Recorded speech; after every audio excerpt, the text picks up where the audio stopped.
తాకట్టులో ఉన్న బంగారాన్ని విడిపించి ఆ రోజున్న మార్కెట్ ధర కట్టి మిగిలిన డబ్బును మీకు అందిస్తుంది ఎస్వీఎస్ గోల్డ్. అలాగే ఉంటే ఇబ్బంది ఏం లేదు బ్రో. అసలు ఏమంటే బిగ్ బాస్ డిఫరెన్స్ చూపిస్తా, కామనర్స్ వర్సెస్ సెలబ్రిటీస్ అని చెప్పి పెట్టి మళ్ళీ లోపలికి వెళ్ళిన తర్వాత సరే మమ్మల్ని ఇట్లాగా మిమ్మల్ని అట్లాగా అని చెప్పి బిగ్ బాస్ డివైడ్ చేశాడు కదా అని చెప్పి వాళ్ళు అలాగే ఉంటేనేమో సింపతి కార్డులు వస్తుంటాయి. సింపతి కార్డులు స్వైపింగ్ స్టార్ట్ అవుతుంటది. అది ఏంటి బ్రో టోటల్ రివ్యూ ఏంటి బిగ్ బాస్ 9 మీద అంటే ఏమో దే ఆర్ ప్లానింగ్ గుడ్. అంటే 2 హౌస్లు అనే కాన్సెప్ట్ పెట్టారు. సార్ కొంచెం ఏమో గేమ్స్ టాస్క్లు అవి కూడా కొంచెం డిఫరెంట్ గా ఉంటాయి అంటున్నారు. మరి ఒకవేళ అలాగైతే ఫైన్, కానీ ఆడియన్స్ కనెక్ట్ అవ్వలేదు అంటున్నారు. ఇంకా ప్రస్తుతానికి అవ్వలేదు కదా, ప్రస్తుతానికి అయితే అవ్వలేదు. ప్రస్తుతానికి ఏం ఎక్కలే. ఎందుకంటే ఇప్పుడు సెలబ్రిటీల కింద వచ్చిన వాళ్ళలో కూడా 3-4 తప్పిస్తే ఎవరు తెలుసు అబ్బా. బేసిక్ గా బిగ్ బాస్ లో ఒక కాన్సెప్ట్ ఉంటది అన్న, అదే ఉంటది బ్రో. ఏదో ఫ్లోలో ఏదేదో వచ్చేస్తున్నాయి, బ్రో అంటున్నాను అన్న అంటున్నాను ఏదేదో వస్తున్నాయి. సో బిగ్ బాస్ లో కాన్సెప్ట్ ఉంటది. ఇప్పుడు ఒక పర్సన్ ఆల్రెడీ మనకి బయట బాగా తెలుసు. ఇప్పుడు శివ అనే పర్సన్ యాజ్ అన్ ఇంటర్వ్యూవర్ గా బాగా తెలుసు. హీఈస్ ఆల్వేస్ కాంట్రవర్షియల్ అప్పట్లో. ఇప్పుడు కొంచెం సెటిల్డ్. సో అప్పట్లో చాలా కాంట్రవర్షియల్. ఇలాంటి ఒక కాంట్రవర్షియల్ పర్సన్ బిగ్ బాస్ లోకి వచ్చి ఎలా ఉంటాడు? That's a question mark. ఆ క్వశ్చన్ మార్క్ రైజ్ అయినప్పుడే క్యూరియాసిటీ బిల్డ్ అవుతుంది. అలాంటి క్యూరియాసిటీ ఒక్కరి విషయంలో చూపించి ఈ సీజన్ రీతు చౌదరి విషయంలో కూడా లేదు. అదేదో కాంట్రవర్సీ అయింది కానీ బట్ నో ఏమో అంతేం అనిపించలే. ఇమాన్యుల్ యాజ్ అన్ ఎంటర్టైనర్ గా అక్కడ అలాగే ఉంటాడు, ఇక్కడ అలాగే ఉంటాడు అని మనకు తెలుసు. ఇంకెవరు తనుజ గారు, ఆవిడ సీరియల్ యాక్ట్రెస్ గా తెలుసు. బట్ అట్లా చూసుకున్నా కూడా అది ఆవిడ రియాలిటీని ఎప్పుడు ఎక్స్పోజ్ చేయలే. ఇప్పుడు యాజ్ అన్ ఇంటర్వ్యూవర్ గా ఇది నీ రియాలిటీ. యాజ్ ఏమంటారు అన్నిటినీ ఎక్స్పోజ్ చేసే వ్యక్తిగా బాబు గోగినేని గారితో ఒక రియాలిటీ ఉంది. ఆయన లోపలికి వచ్చినప్పుడు ఎలా ఉంటారు అనేది ఒక క్వశ్చన్ మార్క్. అవన్నీ ఫామ్ అవుతాయి. బట్ అలా ఎవ్వరికీ లేదు ఈ సీజన్ అసలు. అందుకే ఎక్కదు. బట్ చూస్తూ ఉంటే ఎక్కుతుంది. అది టైం పడుతుంది. సినిమా రివ్యూస్ లోకి వెళ్ళిపోతాం. మూడో topic cinema reviews. Like cinema reviews ఇచ్చే వాళ్ళ మీద సినిమా వాళ్ళు ఎప్పుడు నెగిటివ్ గానే ఉంటారు. ఎందుకు అంటావు? అంటే సమ్ టైమ్స్ పాజిటివ్ ఉంటారు, but most of the times negative ఉంటారు. ఎందుకు రీజన్ అంటే ఇంకా బేసిక్ గా సినిమాలు కొంచెం బ్యాడ్ క్వాలిటీతో వస్తున్నాయి. Quality in the sense not about VFX అలా కాదు, అంటే కంటెంట్ పరంగానే ఎందుకో రిపీటెడ్ కంటెంట్స్ వస్తూ సో మళ్ళీ వాటికి మనం డబ్బులు పే చేస్తుంటాం కదా. సో ప్రతిదానికి ఫ్రెష్ గా డబ్బులు కడతాం మనం.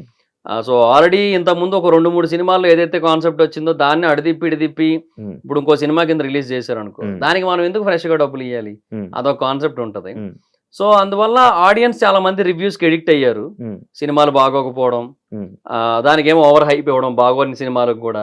తర్వాత ఇంక ఈ ఓటీటీ కల్చర్, తర్వాత piracy, ticket rates, popcorn rates, చాలా రీజన్స్ ఉన్నాయిలే పీపుల్ రివ్యూస్ కి ఎడిక్ట్ అవ్వడానికి. సో వాటి వల్ల ఏమవుతుందంటే అసలు ఈ సినిమాకి ఏమాత్రం సంబంధం లేని ఒక వ్యక్తి, ఒక ర్యాండమ్ పర్సన్ సినిమా తాలూకుగా కలెక్షన్స్ డిసైడ్ చేస్తున్నట్టే కదా. అట్లీస్ట్ ఒక 2% or 3%. అది కూడా ఎందుకు అనేది. మళ్ళీ దీనివల్ల ఏమవుతుంది, ఈ టాక్ విన్నోళ్ళు వేరే వాళ్ళతో షేర్ చేయొచ్చు.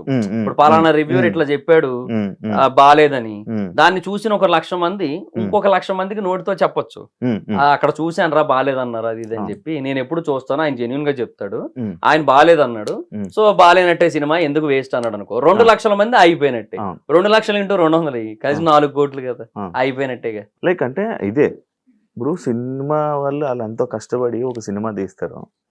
మీరు ఆ స్టోరీని కానీ లేకపోతే అందులో మ్యాటర్ ఏంటి అనేది చెప్పి ఒక రివ్యూ వెంటనే తీసి అదే మార్నింగ్ పెట్టేస్తే ఇబ్బంది కదా. నేనైతే స్టోరీ చెప్పను, ఏ రివ్యూలోని స్టోరీ చెప్పను అసలు. చెప్పేవాళ్ళు చాలా మంది ఉన్నారు. మరి దాని మీద ఎప్పుడు ఎందుకు చెయ్యలేవు? నువ్వు ఎప్పుడు చెప్పలేదు అంటే ఒకసారి రివ్యూర్ గా నువ్వు సపోర్ట్ చేస్తున్నట్ట? లేదు, నేను ఎప్పుడు స్టోరీ నా దాంట్లో ఏ రోజు రివ్యూలు ఉండదు. ఫస్ట్ హాఫ్ ఇలా ఇంటర్వెల్, సెకండ్ హాఫ్ క్లైమాక్స్, ఈ ఆస్పెక్ట్స్ ఉంటాయి తప్ప ఏ రోజు నేను స్టోరీ ప్లాట్, బేసిక్ ప్లాట్ కూడా రివీల్ చేయను. నేను ఈ రోజు ట్రైలర్ లో ఏదైనా కనబడితే దాన్ని బట్టి చెప్తాను అంతే, ఎందుకంటే అది ఆల్రెడీ అందరూ చూసి ఉంటారు కాబట్టి అంతే. కానీ ఆడియన్స్ ఆపేస్తున్నారు కదా మీరు. ఆపేయడం అంటే ఇప్పుడు అదే అంటున్నా, బేసిక్గా ఒక సినిమా బాగున్నా బాగోకపోయినా చూద్దామని ఆల్రెడీ డిసైడ్ అయ్యి ఉన్నట్టయితే ఎవరు రివ్యూస్ ఏం చెప్పినా నో యూస్ వెళ్ళిపోతారు దానికి. ఒక సినిమా బాగుంటే బాగుంది అని టాక్ వస్తే వెళ్దాము, లేదంటే లేదు. ఇప్పటి వరకు రిలీజ్ అయిన టీజర్ ట్రైలర్ చూస్తుంటే అంతంత మాత్రంగానే ఉంది అని అనిపించినట్టయితే అప్పుడు రివ్యూస్ కోసం వెయిట్ చేస్తారు. అప్పుడు రివ్యూస్ ఇంపాక్ట్ ఎక్కువ ఉంటది. బాగుందంటే వెళ్తారు, బాగాలేదంటే వెళ్ళరు. కొన్ని సినిమాలు ఉంటాయి అసలు ఎంత మంచి టాక్ వచ్చినా కూడా వెళ్ళొద్దని డిసైడ్ అవుతారు. అదంతే. ఇంకా ఇప్పుడు ఫర్ ఎగ్జాంపుల్ కొన్ని సినిమాలకి ఇప్పుడు జనరల్ గా ఇప్పుడు రివ్యూస్ లో ఒక 2 lakh వ్యూస్ 3 lakh వ్యూస్ వచ్చిన కొన్ని సినిమాలకి బాగుంది అని టాక్ వచ్చినప్పుడు కలెక్షన్స్ ఒక 50 కోట్లు దాటి ఉండొచ్చు.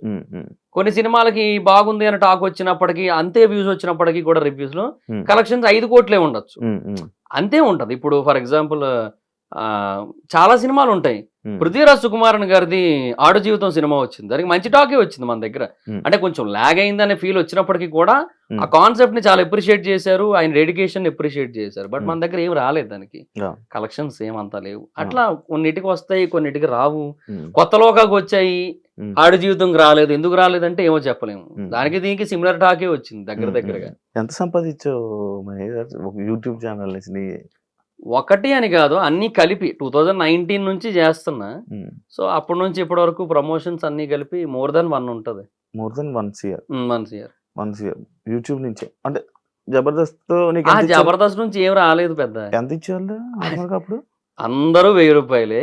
ఆర్పి అన్న నాకు ఫస్ట్ 70 స్కిట్లకి 1000 రూపాయలు ఇచ్చారు. తర్వాత ఒక 50 స్కిట్లు 60 స్కిట్లకి 2000 ఇచ్చారు. 70 స్కిట్లు 1000? ఎప్పుడు 2019 అంటే అంతే. 19 అంటే 18 నుంచి ఆర్పి అన్న దగ్గర 18 నుంచి చేశాను నేను. 18 కూడా కాదు, 17 ఎండింగ్ లోనే ఎప్పుడో చేశాను నేను ఆర్పి అన్న దగ్గర. అప్పటి నుంచి చేస్తున్నా అన్న దగ్గర. సో అప్పటి నుంచి అనమాట. యూట్యూబర్ నా అన్వేషణ మీద ఏంటి బ్రో? నాకు మంచి ఫ్రెండ్ ఆయన ప్రస్తుతానికి. అంటే చాలా మందికి బూతులు తిడుతున్నారు, వల్గారిటీ ఉంటుందా? ఫుల్ ఉంటది. కొన్ని సార్లు పేరెంట్స్ మీదకి ఫ్యామిలీ మీదకి వెళ్తూ మాట్లాడుతూ ఉంటాడు. ఫ్రెండ్ అని సపోర్ట్ చేస్తున్నావా? లేదు, సపోర్ట్ ఏం లేదు. నేను దాన్ని ఏమంటారు, అది కరెక్ట్ కాదని చెప్తాను. But end of the day audience encouragement ఉంది దానికి. ఆయన ఐస్లాండ్ వెళ్ళి అక్కడ వాటర్ ఫాల్స్ కొన్ని చూపించాడు. ఆయన వరల్డ్స్ బెస్ట్ వాటర్ ఫాల్ అనిపించింది నాకు అక్కడ. ఆయన క్యాంపింగ్ వేసుకొని వ్యాన్ తో అది డ్రోన్ షాట్లు చూపించాడు. అసలు ఎంత ఖర్చు అయినా పర్లేదు, జీవితంలో ఏదో ఒక టైంలో అక్కడికి వెళ్ళాలనే ఫీలింగ్ వచ్చింది నాకు. అంత బాగుంటది అది. దానికి 4 లక్షల వ్యూస్ వచ్చినాయి. ఆయన ఒక యూట్యూబర్ నో ఒక ఇన్ఫ్లుయెన్సర్ నో తిడుతూ వీడియోలు చేస్తే 20-30 లక్షల వ్యూస్ వస్తాయి. ఇక్కడ ఎవరి తప్పు? చూడకూడదు అట్లాంటివి. నేను అదే అంటున్నా. ఇప్పుడు ఇట్లాంటి వాటిని ఎంకరేజ్ చేస్తున్నారు. 18+ డైలాగుల్ని, 18+ కంటెంట్ ని, వాటిని ఎంకరేజ్ చేస్తున్నారు. అటు బూతులు మాట్లాడుతున్నా కూడా త్యాగరాజ కీర్తనలు లేదంటే శ్రీశ్రీ మహాప్రస్థానం అన్నట్టు వింటున్నారు వాటన్నిటిని కూడా. మరి ఇంకా అయ్యే చెప్తారు వాళ్ళు. శ్రీశ్రీ మహాప్రస్థానం ఎందుకు చెప్తారు? ఇయ్యే ఎక్కువ వింటున్నప్పుడు అంతే ఉంటది. రివ్యూస్ బిగ్ బాస్ ఇస్తున్నా హైదరాబాద్ వైబ్స్ లోనే. ఓన్లీ బిగ్ బాస్ రివ్యూస్ మీద ఎంత సంపాదిస్తామా? అంటే పెర్ సీజన్ ఒకవేళ బాగా ఎక్కువ వీడియోలు చేస్తే మంత్ కి ఒక 2 lakhs అబౌవ్ వస్తుంది. 2 lakhs అంటే నాకు ఇంకా అంత రీచ్ లేదు కదా. నేను ఎక్కువ వెళ్తుంది కదా బానే. అంటే ఒక 3 lakhs వరకు కూడా వచ్చు. 2 lakhs to 3 lakhs మధ్యలో ఉంటది. 3 వరకు టచ్ అవ్వచ్చు. ఒక సీజన్ మొత్తానికి 15 వరకు వెళ్ళొచ్చేమో ఒకవేళ బాగా క్లిక్ అయితే. అక్టోబర్ నవంబర్ మంత్ లో మనకి ఆర్పిఎం ఎక్కువ ఉంటది కదా, అప్పుడు మేబీ క్లిక్ అయితే ఎక్కువ రావచ్చు. 3 నెలలకు 15 లక్షలు, 4 నెలల కంటే 3 నెలలు 15 రోజులు కలిపి అట్లా ఏమైనా రావచ్చు. బట్ నేనేమంటే నాకు ఆల్రెడీ మైదర్ vibes, trending topics, facts and mysteries, ఇప్పుడు బిజినెస్ పెట్టా కొత్తగా, ఇవన్నీ ఉండడం వల్ల అన్ని చేయలేను, తక్కువే వస్తుంది. ఇప్పుడు తగ్గించాను. కంటెంట్ డౌన్ కూడా అయింది ఈ మధ్య. కంటెంట్ కూడా ఎక్కువ పెట్టలేకపోతున్నా. హైదరాబాద్ వచ్చా ఇప్పుడు, ఇక్కడ కుదరట్లేదు చేద్దామంటే. ఎంత అయింది బిజినెస్ పెట్టడానికి? అరౌండ్ ఒక అంటే 60 దాకా అయింది. 60 lakhs. పెళ్లి అయింది కదా రీసెంట్, కట్నమా? అదేట్లేదు. ఏంటి పెళ్లి? లవ్ మ్యారేజా? లవ్ మ్యారేజా? ఎప్పటి నుంచి లవ్? అంటే 2024 జనవరి 1 నుంచి. ఎక్కడ, ఎలాగా అంటే చెప్తావు ఒకసారి. అంటే తను ఆంధ్ర యూనివర్సిటీలో ఎంఎస్సీ చేస్తుంటారు. వైజాగే అంటే తన రాజమండ్రి, ఎంఎస్సీ కోసం ఆంధ్ర యూనివర్సిటీ. సో అట్లా నా సబ్స్క్రైబర్ కొంచెం అలా ఇన్స్టాలో మెసేజ్ చేసి, అయ్యో నా ఎన్ని సబ్స్క్రైబర్లు మెసేజ్ చేశారో చూడు, రిప్లై ఇవ్వలేం బ్రో, భయం. మళ్ళీ నువ్వే రివ్యూ ఇస్తావు, శివరాజు రిప్లై ఇచ్చాడు అని చెప్పి. ఎందుకు బ్రో? నాకు సరిపోయింది. లేదు, పెళ్లి చేసుకుంటే ఎవరేమనరు కదా, అది కూడా కరెక్ట్. సారీ చెప్పు, అది కూడా కరెక్ట్. సో ఆ తర్వాత ఇంకా అట్లాగా ఇంకా కాసేపు ఒక 2-3 టైమ్స్ నార్మల్ గా మెసేజ్ చేసుకుని ఆ తర్వాత అట్లా మాట్లాడుకుని కొంచెం తర్వాత ఒక రోజు అట్లా బీచ్ రోడ్ లో కలిసి అలా ఫ్రెండ్షిప్ అనేది బిల్డ్ అయింది అట్లా అలా లవ్ అయిపోయి లవ్ మ్యారేజ్ చేసుకున్నా. అట్లా అరేంజ్ మ్యారేజ్ అనుకున్నా నేను. నువ్వు మ్యారేజ్ అయిపోయి నేను వైజాగ్ వెళ్ళిపోయాను బ్రో అంటే. మ్యారేజ్ ముందే వెళ్ళిపోయాను నేను 2023 ఫెబ్రవరిలోనే వెళ్ళిపోయాను నేను. ఫెబ్లో వెళ్ళిపోయావు. మరి హైదరాబాద్ లో మంచి ఆపర్చునిటీస్ ఉంటాయి కదా నీకు, ఎందుకు వైజాగ్? అంటే వెళ్ళిపోయాను ఇంకెందుకంటే నాకు బేసిక్గా కొంచెం ఆ, అది ఎలా అంటే నాకు బిజినెస్ మీదే కాన్సన్ట్రేషన్ ఎక్కువ ఉంది మొదటి నుంచి బిజినెస్ ఇప్పుడని కాదు. స్టార్టింగ్ నుంచి 2019-18 ఆ టైం నుంచి కొంచెం బిజినెస్ అంటే బాగా ఇంట్రెస్ట్ ఉండేది. సో ఎప్పటికైనా బిజినెస్ పెట్టాలని ఉంది. కొంత ఇన్వెస్ట్మెంట్ ఎలాగో గ్యాదర్ అయ్యింది. సో ఓకేలే అని చెప్పి ఇంకా అలా అలా చేద్దాం అనుకున్నా. హోమ్ టౌన్ అయితే బెటర్ కదా కొంచెం అని ఒకటి. రెండోది ఏంటంటే ఇంకా మూవీ రివ్యూస్ ఎక్కడి నుంచి అయినా చేసుకోవచ్చు కదా. పైగా ఇప్పుడు 1 AM షోలు అక్కడే పడుతున్నాయి. కొంచెం అదొక అడ్వాంటేజ్ కూడా ఉంది కదా. సరే ఇంకా బెటర్లే అని చెప్పి ఇంకా అటే వెళ్ళాను.